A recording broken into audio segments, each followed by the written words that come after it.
నమస్తే, నేను మధు. అమెరికాలో ఒక నివ్వెరపోయే సంఘటన చోటు చేసుకుంది.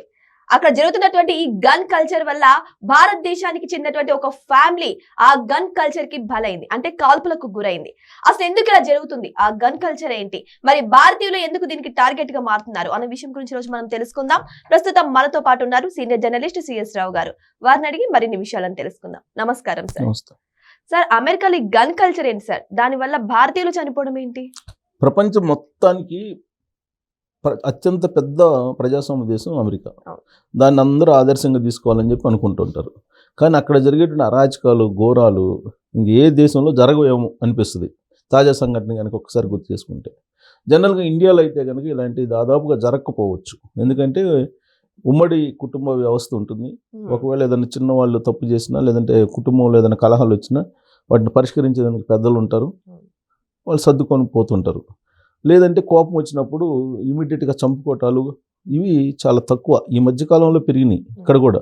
ఎందుకు, అమెరికా కల్చర్ వచ్చేస్తుంది, మనకి పాశ్చాత్య కల్చర్ వచ్చేస్తుంది. కాబట్టి ఈ మధ్యకాలంలో భర్తల్ని భార్యలు చంపడం, భార్యలను భర్తలను చంపడం, వీళ్ళిద్దరిని ఇంకొకళ్ళు ప్రియుడు చంపడం, ఇవన్నీ వింటున్నాం మనం. అయితే ఇదంతా ఇంతకుముందు మనకి ఇండియాలో చాలా రేర్గా ఉండేది. ఉమ్మడి ఫ్యామిలీలు ఉన్నాయి కాబట్టి. కానీ ఉమ్మడి కుటుంబాలు ఎప్పుడైతే లేవు, ఉమ్మడి కుటుంబ వ్యవస్థ ఎప్పుడైతే దెబ్బతిందో అప్పటి నుంచి మనం కూడా అమెరికా బాట పడుతున్నాం. ఇప్పుడు అమెరికాలో ఏంది, భారత సంతతికి సంబంధించినటువంటి ఒక ఫ్యామిలీ, విజయ్ కుమార్ అతని పేరు. అతను అక్కడికి వెళ్ళి సెటిల్ అయ్యాడు. Green card holder. తర్వాత 3 పిల్లలు ఉన్నారు, భార్య. అంతా పెద్ద ఫ్యామిలీ లాగా ఉంది. Plus well settled. అట్లాంటా దగ్గర జార్జియాలో ఉంటుంటారు వీళ్ళు. జార్జియాలో ఉంటుందంటే అమెరికా కాన్సులేట్ మనకి ఎక్కడ ఉంటుంది, భారత కాన్సులేట్ అట్లాంటాలో ఉంటుంది. సో అట్లాంటాలో భారత కాన్సులేట్కి సంబంధించిన అధికారులు ఆ సంఘటన విన్న తర్వాత దిగ్భ్రాంతి చెందారంట. కారణం ఏంటంటే విజయ్ కుమార్కి ఏమైందో తెలియదు. ఇతింది ఫ్యామిలీ, భార్యాభర్తల మధ్య గొడవలు వచ్చినాయి. దాంతో గన్ కల్చర్ కదా, అక్కడ అందరి దగ్గర గన్ ఉంటుంది. టప్ కాల్ చేశారంట పిల్లల్ని, 3 పిల్లల్ని, వాళ్ళకి పుట్టిన 3 పిల్లల్ని, భార్యని, మొత్తం 4 కాల్ చేశాడు. 4 కాల్ చేస్తే అక్కడ ఉన్నటువంటి పోలీస్ అంటే కాప్స్ అంటారు అక్కడ, వాళ్ళకి ఈ పిల్లలకి పిల్లలు అంటే మనవాళ్ళు, వాళ్ళు కూడా భయపడిపోయి దాక్కున్నారంట. దాక్కొని ఒక అతను ఫోన్ చేసి అక్కడ ఉన్నటువంటి కాప్స్కి చెప్తే కాప్స్ వచ్చేసి ఆ విజయ్ కుమార్ అని అతన్ని పట్టుకొని జైల్లో పెట్టారు. ఇది జరిగినటువంటి సంఘటన ఎక్కడ, జార్జియాలో జరిగింది. ఈ అమెరికన్ కాన్సులేట్, మనకు అమెరికాలో ఉండే భారత కాన్సులేట్, జనరల్గా మనకు భారత కాన్సులేట్ ప్రతి దేశంలో ఉంటుంది. అలాగే అమెరికాలో కూడా భారత కాన్సులేట్ ఉంది. ఎక్కడ, అట్లాంటాలో. వాళ్ళు సమాచారం తెలుసుకొని అసలు ఇలా ఏంటి మొత్తం ఇంట్లో వాళ్ళందరినీ టకటక కాల్ చేశారు. ఎందుకు కాల్ చేశారు, పక్కనే గన్ ఉంటుంది కాబట్టి. జనరల్గా భావోద్వేగాలు అనేది మనుషులు అనే వాళ్ళకి ఉంటుంది, భావోద్వేగాలు ఉంటాయి. ఆ భావోద్వేగాలు ఉన్నప్పుడు చేతుల్లో ఏది ఉంటే అది తీసుకొని కొడతారు. విచక్షణ అనేది కోల్పోతారు కోపం వచ్చినప్పుడు. తన కోపమే తన శత్రువు అంటారు కదా, విచక్షణ అనేది కోల్పోతారు. విచక్షణ కోల్పోయినప్పుడు ఆ ఆగ్రహంలో ఏది ఉంటే అది తీసుకుని కొడతారు.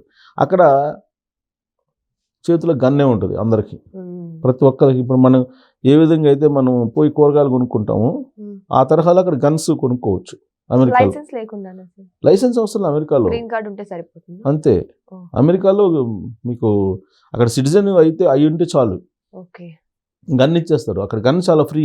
ఇప్పుడు మనకులాగా కాదు, మనకి చాలా రిస్ట్రిక్షన్స్ ఉంటాయి. మనకు గన్ కావాలంటే కనుక మనకు పోలీసులకు అప్లై చేసుకోవాలి. నాకు భద్రత కావాలి, నాకు ప్రాణభయం ఉంది, సో పర్సన్స్ ద్వారా అందువల్ల మాకు గన్ ఇవ్వండి అని చెప్పి అడిగితే దాని మీద ఎంక్వైరీ చేసి నిజంగా ఇతనికి గన్ అవసరమా, ఇతనికి ప్రాణహాని ఉందా అని నిర్ధారించుకున్న తర్వాత ఆ కమిటీ, డీజీపీ ఆధ్వర్యంలో కమిటీ నిర్ధారించుకున్న తర్వాత అప్పుడు గన్స్ ఇవ్వడానికి పర్మిషన్ ఇస్తారు. అది లైసెన్స్డ్ గన్. దాంతోపాటు వీళ్ళు పర్యవేక్షిస్తుంటాడు ఆ గన్నుని ఎలా ఉపయోగిస్తున్నాడు ఇతను అనే దానికి కొన్ని రిస్ట్రిక్షన్స్ కూడా ఉంటాయి. ఈ రిస్ట్రిక్షన్స్ మధ్య ఆ గన్ ఇస్తారు ఇండియాలో. కానీ అక్కడ అమెరికాలో అలా కాదు. అమెరికాలో మీకు ప్రతి వాళ్ళకి గన్ను మామూలుగా మనం షాప్లో పోయి కొనుక్కున్నట్టే, షాప్లో పోయి మనం వస్తువు ఎలా కొనుక్కుంటాము అలాగే గన్స్ కొనుక్కుంటారు వాళ్ళు. అంటే అక్కడ ఏజ్ లిమిట్ ఏమైనా ఉంటుందా సార్ గన్ కొనుక్కోవడానికి? ఎవరైనా సిటిజన్స్ అయింటే చాలు, ఎవరైనా గన్ కొనుక్కోవచ్చు.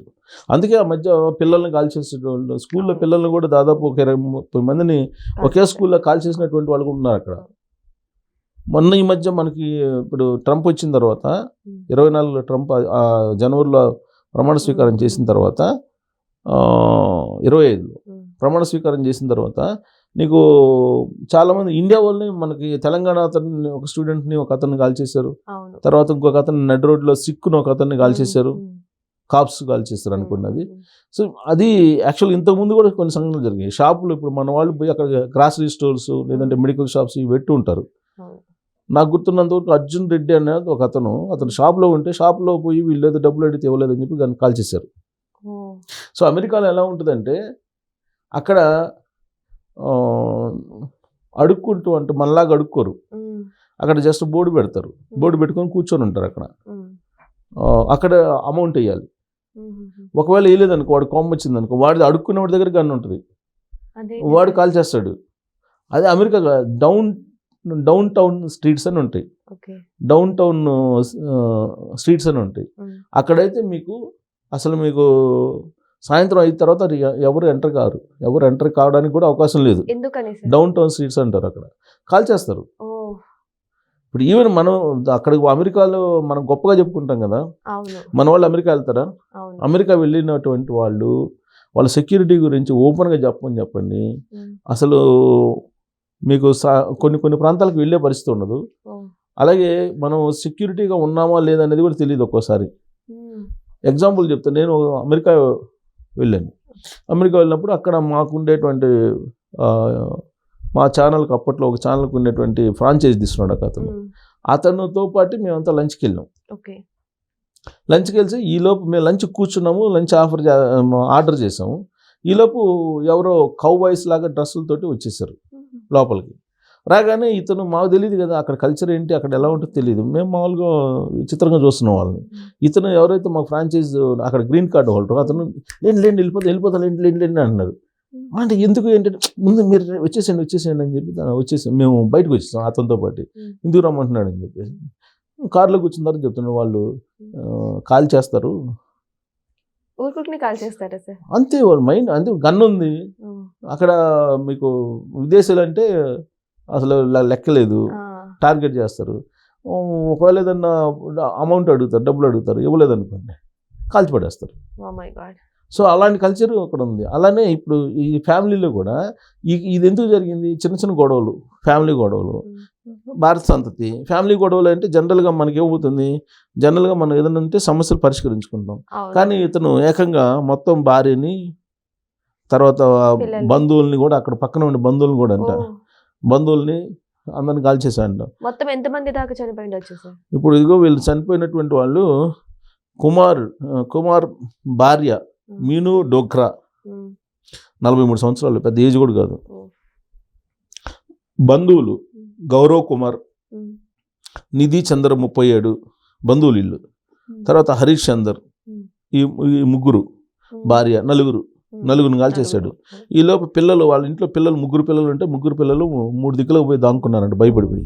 వాళ్ళలో ఒక అతను తెలివిగా ఒక పిల్లాడు పోలీసులకి ఇన్ఫార్మ్ చేస్తే పోలీసులు వచ్చి అతన్ని విజయ్ కుమార్ అన్న అతను పట్టుకుని.